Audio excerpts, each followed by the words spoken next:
Hi, my name is Shlomo Godsi. And good morning, everyone. So I'm filling in for Hanan today, again. I think he'll be back tomorrow. Hanan will be back tomorrow, Bezrat Hashem. Funny thing is, we're going to be learning Klach Pitchei Chochma, the 138 openings of wisdom from the RaMHaL. This is the book. It's one of the surviving books that remind from the RaMHaL that weren't completely eradicated in his time. We'll go into that in a minute. The thing is, I actually learned this with Hanan a few years ago, about 4 years ago, we started the Klach. So yes, it's a great honor. We'll attempt to go through this. I just want to point out that I'm not any type of master in Kabbalah in general or in RaMHaL. Just kind of learning it together and see where it goes. And what made you choose that particular book to teach us? Right, I think RaMHaL is a very interesting perspective on Kabbalah, where it's not the dry Ari, which is very difficult to comprehend because it's so abstract and obviously can't be understood on its simple physical shapes method. You have Chassidut, which is also beautiful, which I connect to personally, which is very much going into the psychology and emotional aspect of the soul. And RaMHaL kind of keeps it a little bit. You could say he talks about Kabbalah in a philosophical language, in a way the brain kind of feels like it's been spoken to. So it's kind of like an interesting medium. Although if we learn other RaMHaL Sfarim, which we'll talk about in a minute, we kind of do see that he wasn't talking only to the brain. He obviously he's not talking brain to brain. He's using the tools of speech that the philosophers used to talk about way more pnimiut things that is really the language of the soul. So yeah, we'll get to that in a second. So B'ezras Hashem, we should be able to connect to the soul of RaMHaL Moshe Luzzatto and RaMHaL, Rabbi Yitzchak ben Shlomo Luri, Ashkenazi, Rabbi Shimon Bar Yochai, Moshe Rabbeinu, all the tzaddikim, because really without the tzaddikim, we don't have anything here. Kabbalah is literally only from the tzaddikim. Can you tell us, somebody who goes through this learning with you, what would he expect to have achieved at the end of that learning? It's interesting. It's kind of the Kabbalah in general, and RaMHaL as well, is aiming to teach us, to give us a deeper worldview or a deeper insight into the purpose of life and creation itself, and to be able to interpret our own lives and the world around us on a deeper level, on a more on a macro level, to understand the bigger perspective on life, which especially when people go through difficult times, or when we're not sure with why we're going through things and what the purpose of life is, when we have a perspective of the depth of existence itself and life, then we have what to come to the table with. We have strength to fight and to keep going and to really put the effort into growth and sharing and see the beauty in the world. I think so Hanan actually asked me to mention his grandma, who's the outsiders tonight. She's buried in Tzfat, Hanalea bat Shmuel Eliezer. So B'ezrat Hashem, he'll be back tomorrow for the outside as well. So B'ezrat Hashem. So we'll start with a small introduction. We already started with the questions. The RaMHaL obviously lived in Italy, and he lived in the beginning of the 18th century. Now, the 18th century Italy, there was some Kabbalim at the time. Interestingly enough, they dressed non-traditionally. They dressed like the local Italian Renaissance period, with the nice coats and the shaven beard, which was one of the issues actually of his opponents, that he didn't subscribe to traditional Jewish dress. He actually came about 150 odd years, around less than 150 years after RaMHaL, and he felt his duty, and he actually received, as he accounts himself, visions from heaven and different angels that revealed themselves to him and gave him the approach and the depth of Kabbalah, which he felt the need and the responsibility to disseminate and teach. He actually started learning from Rav Bassan, I think Rav Yaakov Bassan, and he also learned briefly with RaMHaL David Valley, who eventually became his student because he appreciated his greatness. He kind of surpassed his own teachers. And he as is known, he was met with lots of opposition by the traditional Judaism of the time in Europe, due to the whole Sabbatean movement, which was just before that, and any type of Kabbalistic advancement was seen as a threat. He was actually told by the different Beit Dins, the history is out there, to stop writing Kabbalistic stuff, and he felt he wasn't obliged to listen. Eventually, after lots of trials and tribulations, he made his way to, I believe, Portugal, with the Sephardi Jews, where they didn't have an issue with his Kabbalistic tendencies. They actually embraced it and gave him lots of respect for it, and he became the rabbi there. Eventually, he made his way to Akko in Israel towards the end of his life, where he eventually died at a young age of, I think, 36 or 38, very young, 39, yeah.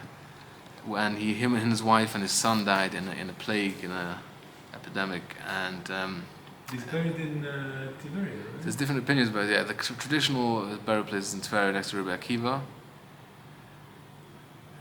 which is interesting because Rabbi Akiva is actually the Rebbe of Rabbi Shimon, and he and Rabbi Shimon was kind of the Zohar, right? Rabbi Shimon is the kind of the first recognized disseminator of Kabbalah, and RaMHaL actually wrote Tikkun Zohar he made his own Tikkun Zohar, which he received from heaven. And the Tikkun Zohar is written by the RaMHaL? So there's the original Tikkun Zohar by Rabbi Shimon, written on the first pasuk, Bereshit, 70 Tikkunim. And RaMHaL wrote his own Tikkun Zohar on the last pasuk of the Torah, in the Kol Yisrael. So he saw himself as like kind of completing like this very deep like the end of Revelation, the beginning of Revelation, all this part of the process of revealing the inner dimension of Torah. So RaMHaL in his Sfarim,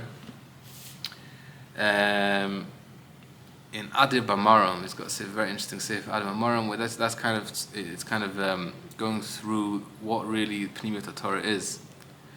So I'm just going to repeat some of the ideas there, which kind of gives us a perspective. So RaMHaL tells us that creation and existence itself it comes on two levels, which is really one of the foundations of Kabbalah, that everything is lights and vessels. And the concept of that is that there's the outward appearance of things and the inner meaning or the inner vitality, which is really the main thing, which is revealed using the medium of the outward appearance. So once we have this perspective of lights and vessels, then that really changes reality on its head, because obviously vessels are only a medium to reveal light, which essentially means that whatever we see, whatever we come to experience as a human being, ultimately is always going to be not the truth with a capital T, because it's ultimately we can be stuck at seeing the vessel as opposed to the light. So obviously that wasn't the plan originally. Hashem wants to reveal himself on an inner level. He wants to have an inner connection with creation. But it's too intense to look at Hashem's light. Right, exactly. And besides the intensity, there's also the idea of the vessels being created in a somewhat imperfect or incomplete manner. That man therefore completes the vessel, which then allows for the light to reveal itself fully, and that is actually the reward that a person receives, as RaMHaL will talk about in the book. The reward is the light that was allowed to manifest in a place where until now wasn't able to manifest because the vessel wasn't capable. So essentially, Adam Rishon in Gan Eden was created with lights and vessels, and he had to do a mitzvah before. In his mitzvah was complete the vessel, so to speak. Now, what's the vessels in the Kabbalistic language, which is really based on the basic Torah principles? That there's 248 limbs and 365 sinews, which basically makes 613, and that is the spiritual makeup as well. Now, that's really the concept here that we're talking about in general. That whenever we see in the human, with the human capabilities of observation, is there to give us insight into what is being revealed through the physical, right? So when we say that, when the pasuk says that Hashem said, "Let me make man in my image," what does that mean? So the Kabbalah in general teaches this idea that the image of God isn't the image of man. Man is made in the image of God. So anything we see as a physical phenomenon, especially in the makeup of what a human being is reflecting how the spiritual lights reveal themselves. So therefore we can get to know, so to speak. Now this is something RaMHaL is very strong about, especially in the beginning, to limit what it means to get to know God. But the idea of Kabbalah is that by looking at the physical world, and you could say essentially the emotional, psychological, human perspective, then we can then get through that to infer what this is revealing on a more spiritual / unified level and a higher place. Now this is all lots of words, but I think ultimately the difference between Kabbalah and other wisdoms, you could say non-Torah wisdoms, is that wisdom usually is intended for a person to use the wisdom, to either have knowledge, and knowledge is power, or to use the wisdom to then expand his control, or to use it for his own benefit, or even other people's benefit. But the wisdom is basically a tool in order to acquire or either the thing itself or other things. However, the Chachma of Kabbalah is the opposite almost. It's basically the tool to get to know the Creator in order to connect to in order to know where my place in the world, being from the perspective of the Creator. So the Ramban actually calls the Ramban Nachmanides, who was early Makubal in Spain and in Israel around I'm not sure, 1100s, maybe later. So he was one of the actually the Rizal says he's the last Makubal that you could rely on from that period until me, says the Rizal. Because then there wasn't a clear tradition. Baruch atah Adonai Eloheinu melech haolam she'hakol niyeh b'dvaro. So Ramban, in his commentary on the Torah, he talks pshat. He's talking to explain the pasuk according to pshat, and then he'll throw in every now and then v'al derech ha'emet, l'chochmat ha'emet. Now, what does that mean? What does that mean? The chochmat emet, like the regular Torah pshat is not emet. Like, what does it mean that Kabbalah is emet? So I heard this from someone in the name of Rav Yitzchak Hutner, who said that emet means that it's more at the source. Now, the deeper you go into something, the more you're actually getting what it is. On the outer layer, it can be misleading. So the Kabbalah is basically taking the outer layer of existence and really the outer layer of Torah, and it's kind of taking us further in and more pnimiyut. Now, the RaMHaL kind of gives us perspective on what was the history of Kabbalah, and this is interesting. I never realized this until I read this a few days ago while I was preparing. He really takes Kabbalah back all the way to Adam HaRishon, and he says that Adam HaRishon was like we were saying before. Adam HaRishon was created in a way where his body or his persona, his perspective on reality was one that was completely suited to reveal the godly perspective of the world. There was no human intellect, so to speak. As the snake told Chava that if you eat from the Eitz HaDat, you will receive Dat. Dat is human intellect.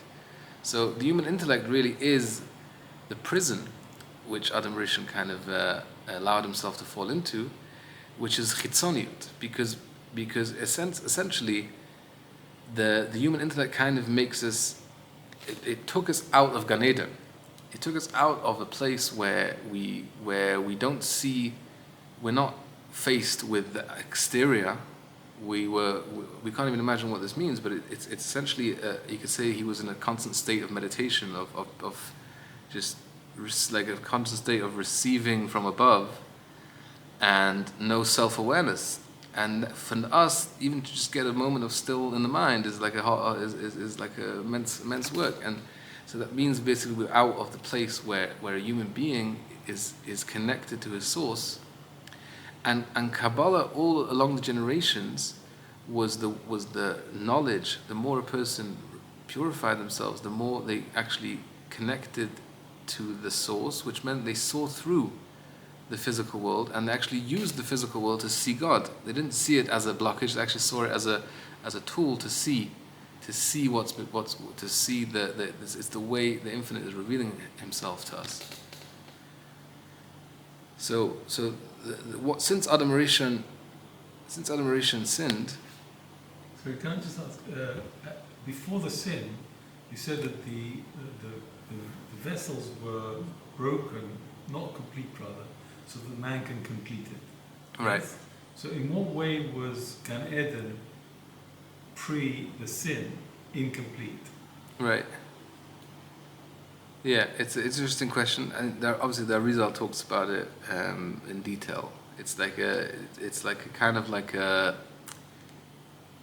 incompletion after the sin was a quantum fall into a whole different reality, so to speak. Whereas there, it was within the spectrum of Pnimiut. There was just a completion of that, and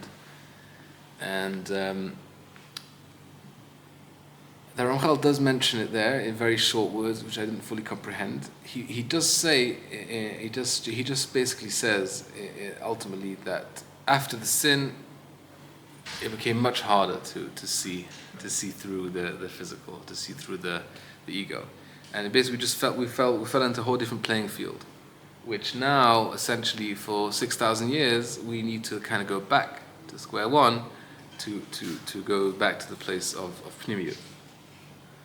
Now, Adam Rishon, he says, the RaMHaL says, was born circumcised, and he implies that to mean that he was born with the ability to receive the Pnimiut light from Hashem without any blockages. Now, because we know that the Orla is the physical representation of the blockage, of which kind of pushes us out into a superficial perspective of the world.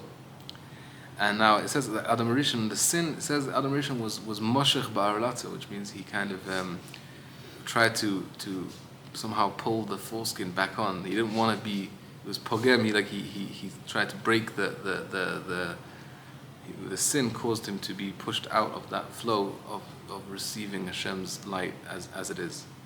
And now this is what we actually spoke about with the Alshech shir as well, that by Midat HaYesod is a very strong place where the difference between Pnimiut and Chitzoniut is very obvious. Because if you think about being with a woman on a physical level, just with her body, versus being with the person inside the body, it's heaven and earth basically. So like with Midat HaYesod is the place where we can be connected to God on a state of receiving, of like seeing what the world has to offer for me, or we can be in a place of connection within the same. That's like the point of connection with Hashem is the Yesod and Malchut, which the Kabbalah talks about. But that can be either. That's where there's what's called the Chitzoniut can kind of be pushed into place where our whole perspective is taking instead of being in a place of connection. And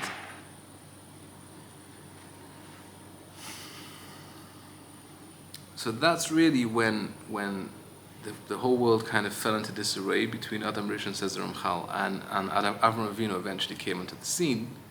And Avram Avinu, he started the tikkun towards going back to seeing through the lies, so to speak, seeing through the world that's only seeking to fulfill our own needs, and that's why Avram Avinu was given the mitzvah of Brit Milah, because Brit Milah is this avodah of cutting off the blockages, and that's when really the difference between Jews and non-Jews was formed, because until then originally there was no plan to be Jews and non-Jews. It was just all creatures alike are here to manifest godliness. But since Adam sinned, all creatures fell on a level, until one person, so to speak, came and he volunteered to be the one to break the pattern and go back to and take this upward hill. And now there was Avram, Yitzchak, and Yaakov, who were the three pillars of bringing back tikkun into the world, of bringing back the human being to be an actual manifestation of God, not a blockage of God, as opposed to the generations before them. They were the Nimrods of the world, and all these people that were trying to take power for themselves. And this is interesting because this is what RaMHaL tells us, that opposing to, so to speak, the Avram, Yitzchak, and Yaakov, we have Yishmael, Esav, and Erev Rav. Now Yishmael, we know, came out of Abraham, Esav came out of Yitzchak, and the Erev Rav were eventually mixed into Yaakov's children. Now he says that these three energies are exactly, he brings this from Narizal and Nazar, Esav, Yishmael, Esav, and Erev Rav are the three levels of the Orla, of the foreskin.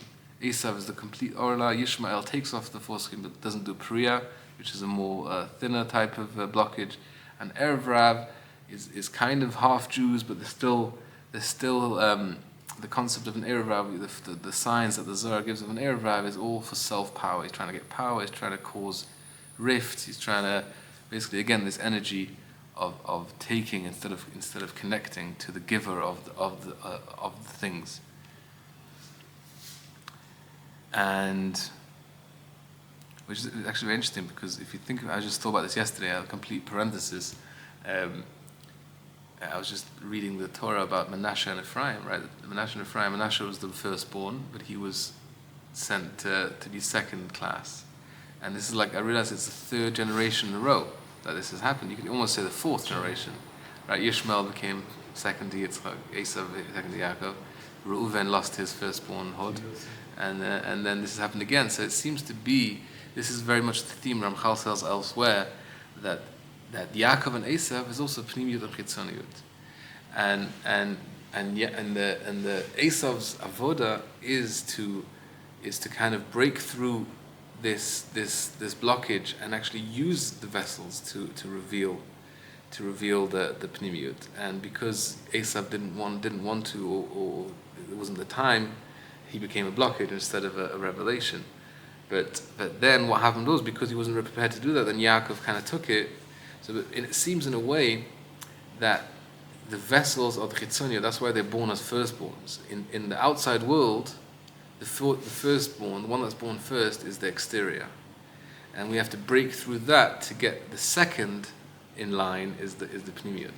So that's how we find ourselves in a state of where our natural instinct, we're born into a world of physical, a world of where it's super normal to just be self-centered, and and even when we try and gain some wisdom in this world, it's still going to be within this world of where everything's. It's very hard to transcend the self, but that's what we're faced with. That's what we're faced with first. Just like a baby is born with a foreskin, and it needs to be cut off. So it's kind of like this avoda of the firstborns being born first, but then being kind of revealed that the firstborn is not pure, like Yishmael and Esav and Reuven had his issues, and Menashe, at least with his children, you see that in him was also some kind of negative. So it was kind of showing that the first what you're going to meet first needs kind of breaking through to get to the inside. Okay, I kind of went a bit on a tangent there. So basically, Kabbalah is trying to get to the inside, to break through the outer right. surface and get to essence of the inside.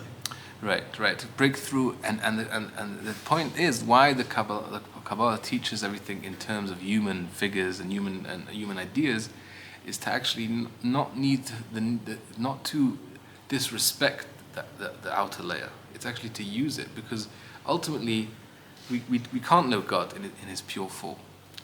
Ultimately, the only way we can perceive him is with vessels, like you said. So we just need to kind of take out the ego or the self-centeredness or the will to have power or to take things for ourselves. And then once we've kind of, which is, you can in other words say, do Brit Milah. Brit Milah is kind of the foundation of a Jew, because that's like the avoda. Once you've done Brit Milah, then you can have these all the energies, and it will actually be revealing instead of concealing. Now, and which is really the whole point here, because essentially what Kabbalah is saying is that there's a macrocosm and a microcosm, and just like a human being is a small human, he's also a small world, which means that the world is a big human. It kind of one infers from the other. So that essentially means that when I see myself as an entity, either everything kind of fits into me, which is like the normal human self-centered approach, is to kind of fit the whole world into my worldview, or the Kabbalah tells us that I am a microcosm of the macrocosm, and really I feel like I'm everything because I'm part of everything, but I'm not everything. So I can therefore get to know myself, but not get to know myself as the capital self, rather to get to know myself and realize that I am a self as part of the bigger self. And that's actually the only way to get to know God, is to get to know ourselves, so to speak, on a non-ego level. And that's really the question here of, is there a way to know God? What's the point of knowing God? You could say that the standard Rambam approach is that there's no way to know God. God is unknowable, and therefore we live a human life, and the Torah is giving us the best way to live a human life. Now, Kabbalah doesn't deny the existence of the human life, but it actually just tells us that the human life is a way to get to know the giver of human life. And the giver of human life chose to reveal himself in a way that a human can get to connect with the giver of life by nullifying his sense of self into the bigger self, and finding. So basically, you don't need to be unhuman. We just need to realize that human isn't a human being with a small world. It's a human being with a bigger world, and we have got to find our spot, realizing we're a screw in the bigger picture, as opposed to the bigger picture being all about nothing in there kind of thing. It's sort of that dichotomy that you're saying that in order to discover God, you need to discover yourself. But discovering yourself, how can you discover yourself without having your ego in the way? Yourself is the ego. Right. So it's very difficult to discover yourself without the ego. Right, exactly. So that's really why I was saying before that since the sin of Adam Rishon, we kind of lost Kabbalah. Real Kabbalah is only in Gan Eden, where we actually don't have the ego in the way, and we're not really thinking about ourselves in the sense of a self separate from the oneness. So that's where I kind of lost my train of thought. That really the Adam from Avram Avinu we did an avoda to get to the Torah. Now the Torah was a time where the RaMHaL says I can't remember where in one of the books, where he says that it was a time where all the Jewish souls were there, and every Jewish soul was kind of like shattered open, so to speak. Like the ego was removed, and we were given like a flash of this truth of self being part of bigger self. And now, once this is imprinted in the Jewish soul, the soul knows this truth. Where in Matan Torah? Matan Torah, right? So that to couple it's to in the DNA now. right, there's no way to forget that really. The soul always remembers it. The only thing blocking the soul from expressing itself is the ego. So that's really the language. The language of Kabbalah is the language of the soul, really. Really, only the soul understands Kabbalah.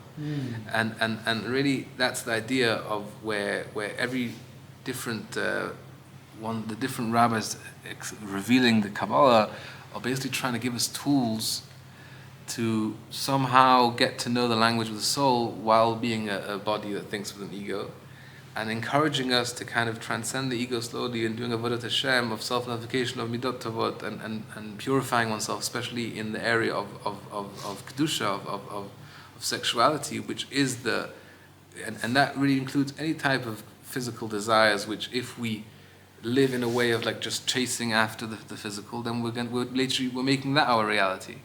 Rather, if we sanctify things, where we see the inner picture of it, we see the giver of the food, or the pnimiyut of everything, then we actually, by doing that, we slowly permeate. Now this is a very difficult avodah, because it's kind of going against anything we feel like we want, so to speak. But because we have a soul that wants this, so every person at some stage in their life, I feel like, kind of gets to a point where they realize that there's something inside of me that's looking for more than just what I've been finding.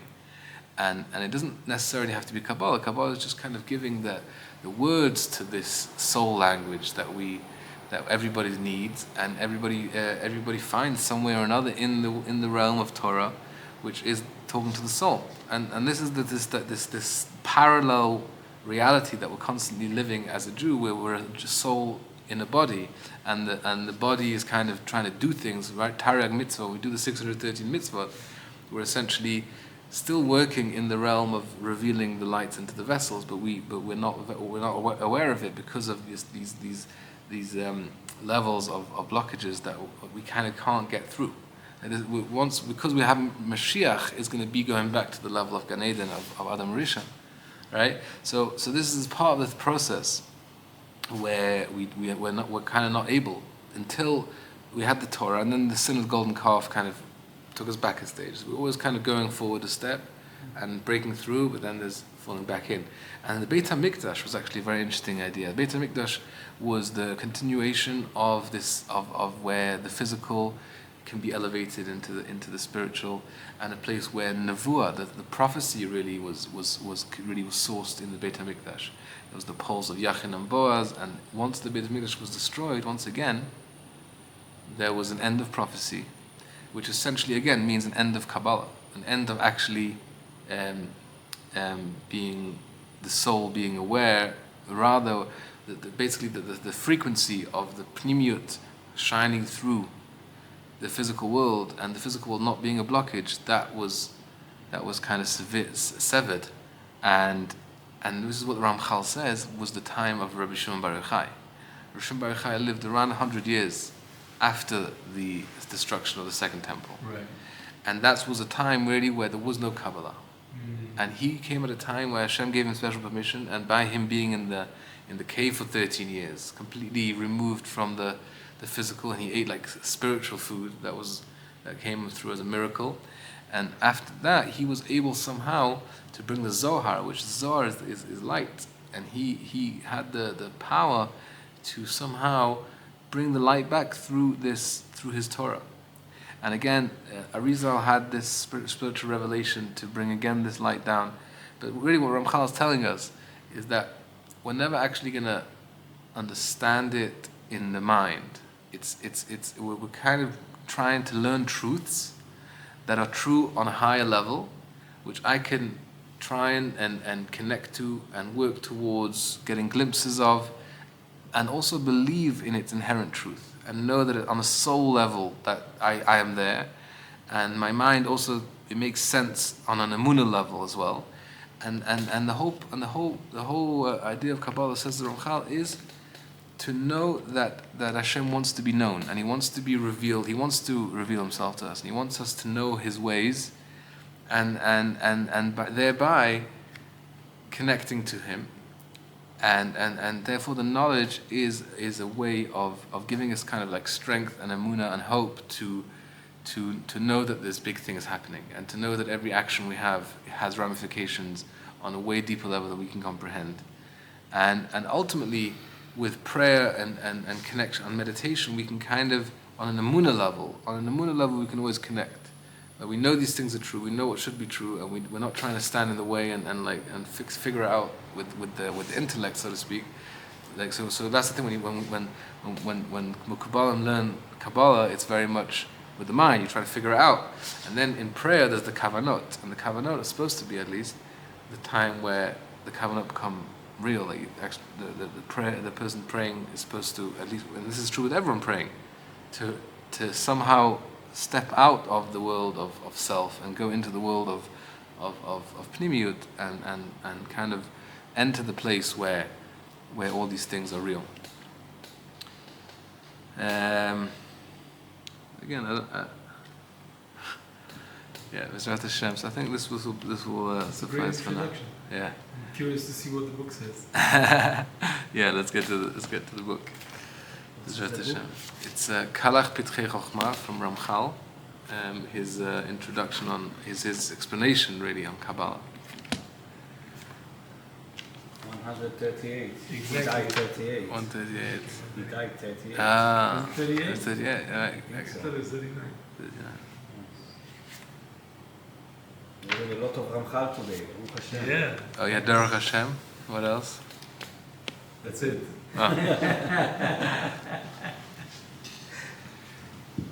Okay, so let's see. So Pitchei Chochma is written in a way of a Mishnah. It's written, if you see, look at the format, it's written in, there's the bold section, small few words, and then he's basically a Gemara, so to speak, that kind of elaborates on things. So he gives you like the summary or a concentrate of the idea, and then he unpacks But it's it. him doing both. He Right. quoting a Mishnah and then he No, talks about it? he writes it in the style of the idea and the unpacking of the idea. It's all him. Okay. Like a Mishnah Like a and then a Mishnah. Gemara, Exactly. but it's all his. It's all him. Yeah. Yeah. Yeah, he's But got of course other... based on. Right, the Torah and Arizal mainly and Zohar. So he starts off as follows: Petach Aleph, the first opening. Yichud Ha'in Sof Baruch Hu. What is the unification, the oneness, the oneness of the infinite? Is the following: Sherak Ritzanoid Barach Hu Nimtza. The only existence is His will. Meaning that the infinite one brought into existence. Now what is existence? Existence is all predicated on the fact that he willed it. Now, so therefore all that exists is essentially his will being expressed. Again, I'll explain it. Ve'ein shum ratzon achar. There is no other will, nimtza, that exists, ela mimeno. It's all from his will. Al kain, therefore, hu levado sholet. He's the only one that is in control, that has any power. V'lo shum ratzon achar. No other will can express itself, manifest itself, because there is only one will. On this foundation, the entire reality is built. So let's see how he explains this. Yesod ha'emunah ve'ikar chokhmah, the foundation of emunah, and the main idea of chokhmah, of the chokhmah, the wisdom of the Torah, hu yichudah ha'elyon yizbarach shmo, is the oneness of the supernal one.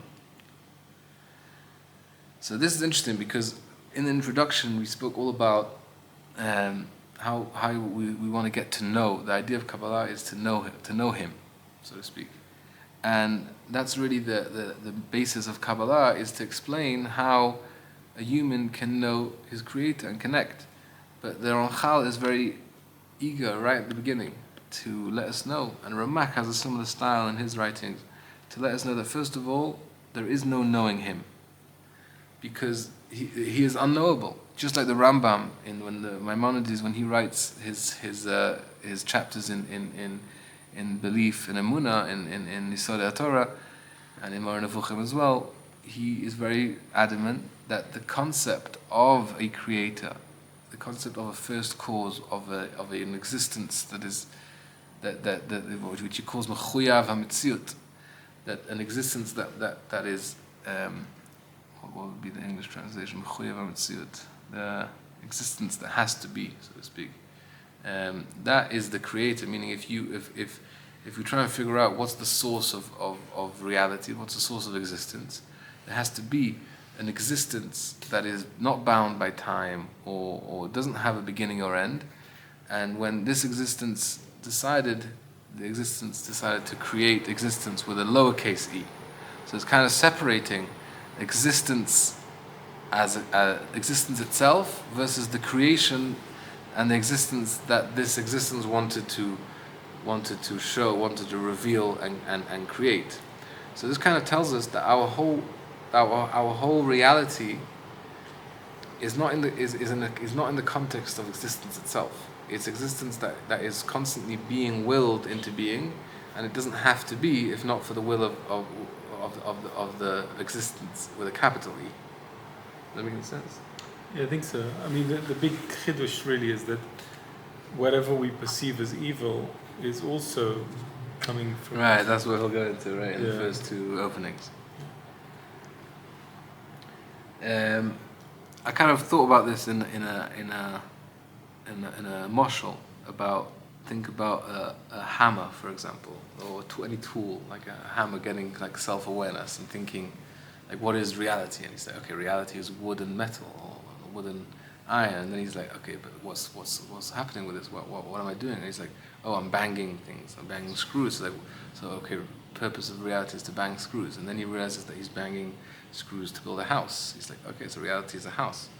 And then he starts like the kind of the deeper you go into the purpose of the thing. So the deepest this hammer can go and know is the desire that the creator of this hammer had to build a house. And maybe if he goes even deeper, he can figure out the desire of his creator to live in a house with his family and to have the pleasure of owning a house and being with the family.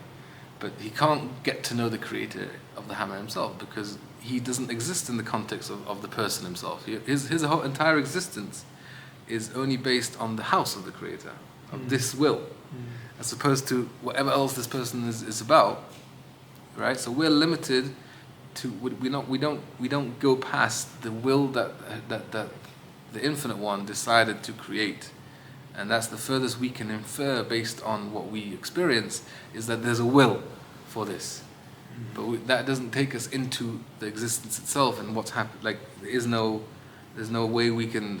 It's all within the will, and the marshal isn't even accurate because we are limited actually to the.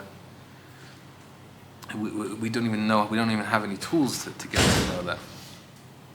So let's continue inside. So it says here, lefikach, because the oneness of Hashem is the foundation of Emunah.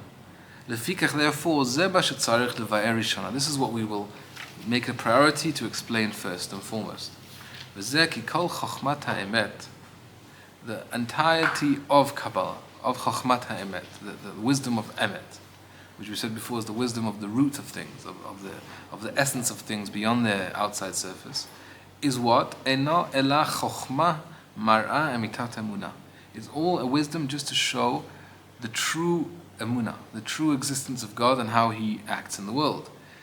Lo havin, so we can understand, kol ma shenivra, everything that is created, or shenasa, that transpires ba'olam, how all of these things which seem disparate and no connection to any of the events of the world and every the creatures, through Kabbalah we are helped to understand how all of this, how all of this connects at its root to one supernal will for all of this to be.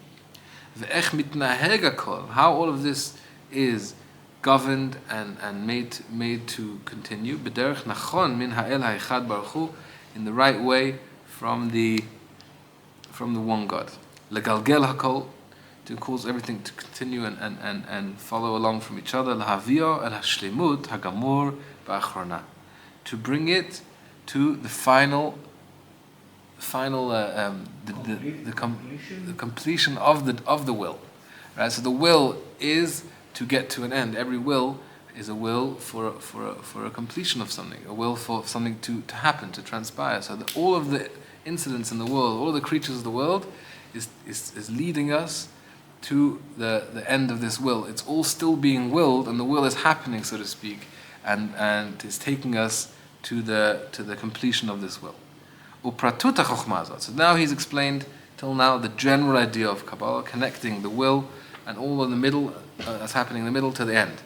But the details of this chokhmah, hirak pratut yidiyat hanaga, is just to know the details of the governing of this world, with all the laws and the different transpiring events.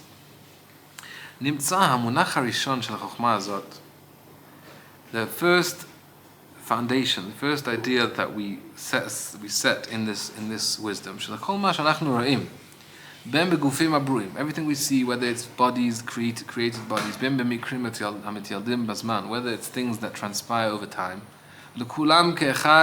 all of them equally, there's only one master, there's only one in power that is causing and creating all of it. He's doing all this, who governs all this, which the ways of his actions and his governing,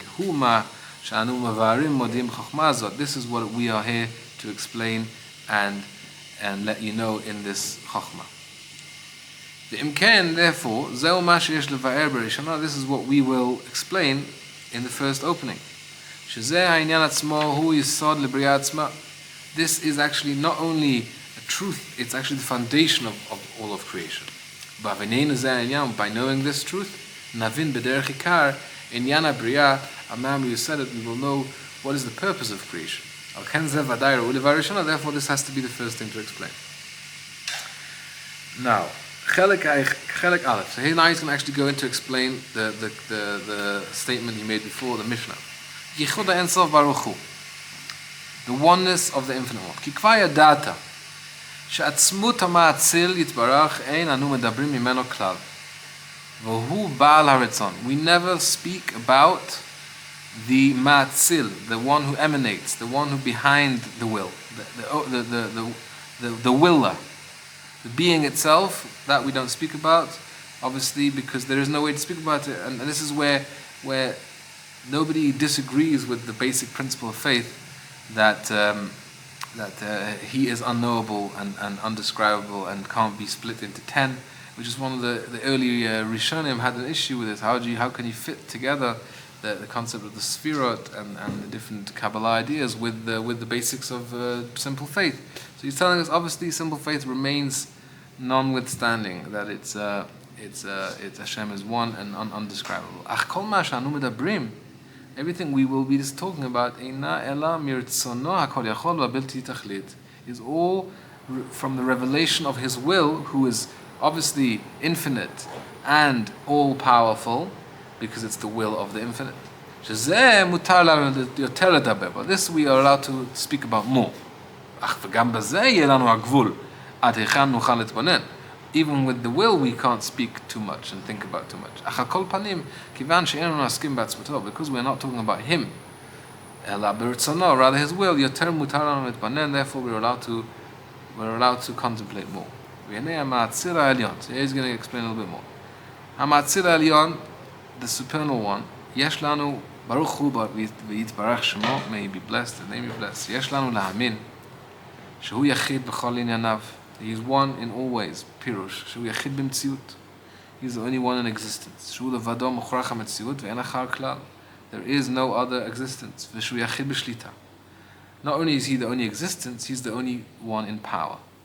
Now here he's gonna talk about this the differentiation between his one existence and His one control and power over what transpires. So he says as follows: the fact that He is the only one in control is obvious, and it follows on from the fact if He's the only one existing and nothing else exists besides His will, then nobody else can want anything besides from what He wants. Everything that exists now, after He willed it to exist, is only existing from Him. So if anyone has a will to do something, where is the will coming from? There is only one will. So I want something. Who's wanting really? What does want mean? Want is coming from the one will, the one will. So anything that anyone ever wants is obviously going to be in the context of the greater will, because that is the only thing that exists. You can solve that problem by saying that it's God's will that we would have free will. Ah, exactly. That's the next line. Ach gam afal piken, gam zot. Quite Kabbalist. Gam zot hi yediat ha'emunah b'fnei atzma. But still, even though it follows on from the other, it still has to be mentioned as a principle of faith on its own. Why? Ki hayu yecholim haminim lomar chas v'shalom. The minim, which I'm assuming he refers to other monotheistic religions, probably Christianity, that they could say that Hasha'emet hu shebatchila haya levado. Obviously, we believe that in the beginning, before anything was created, there was only Him. V'hu ratza ubara nevarim. He willed and therefore created creatures.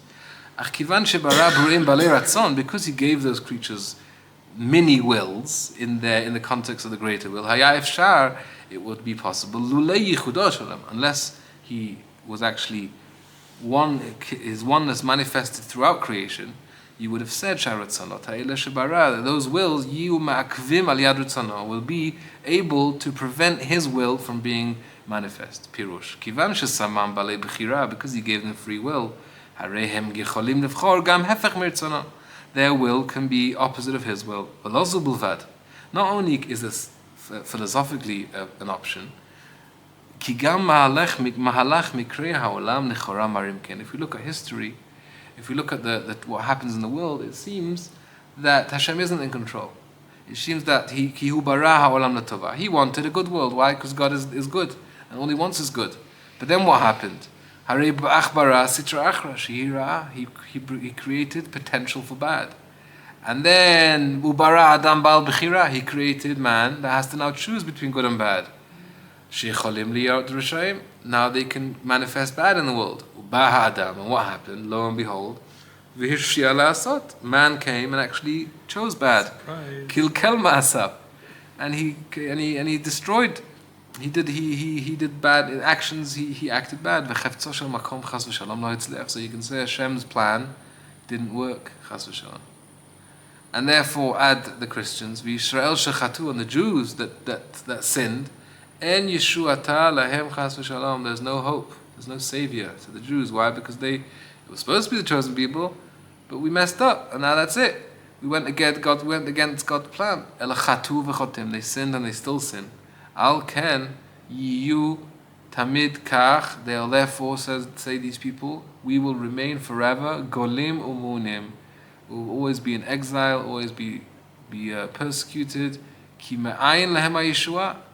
Where will they receive their salvation from? Harei katuv omer lamrot inei kvodo. That when we do sin, we kind of blind Hashem's hashgacha and ability to help us, so to speak. So tzur yolatcha teshi, the God that created you, the rock that created teshi, you've made weak. So the verses indicate that if one sins, he, so to speak, takes he with his own hands, man with his own hands, took away Hashem's ability to be able to act in good, in kindness, so to speak. That's what they say, chas v'shalom. Al ken, therefore, to take anyone aware, nobody should think this is true. Tzricha yediyah hazot. We have to know this. Levad yimei yichud hametziut. Besides knowing that Hashem is obviously the only creation, the only existence, gam yichud hashlita is also the only one in control. V'zeh yichud ritzono yitbarach shemo. And this is the oneness of His will. That His will, even though this will is manifest in creations, and those creations have wills, and they have the power to want, but because there is a oneness, there's a yichud in all of these wants, which means that the want doesn't deviate from the original want.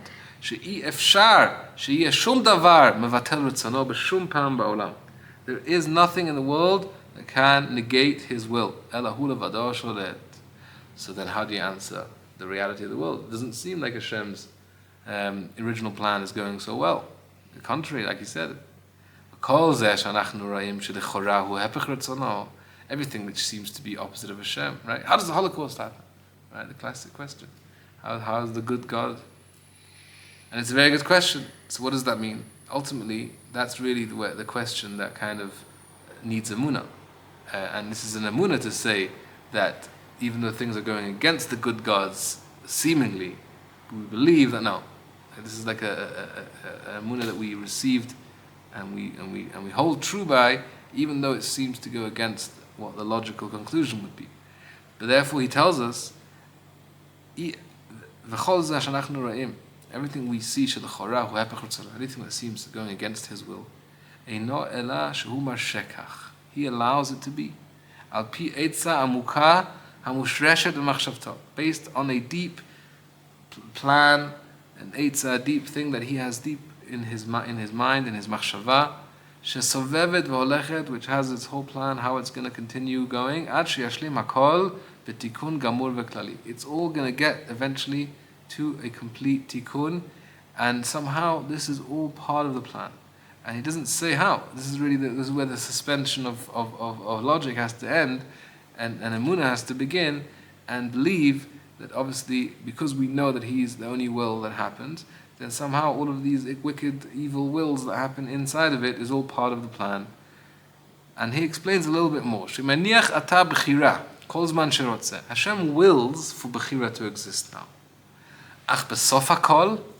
However, eventually, or al yedei tshuva, or al yedei onesh, whether through repenting, through the Jewish people returning on their own, or through punishment, whether in this world or in different mediums of cleansing, hakol chazer tikkun gamor. Everything will eventually go back to its original oneness. V'zeh nikra yichud ha'ensof baruch hu. This is what we mean when we say the oneness of the Infinite One, and that means that the Infinite One never ceases to be in control, and it's always continuing to be in control. I think that's a good place to. Okay, Thank you so much. That was a great first start.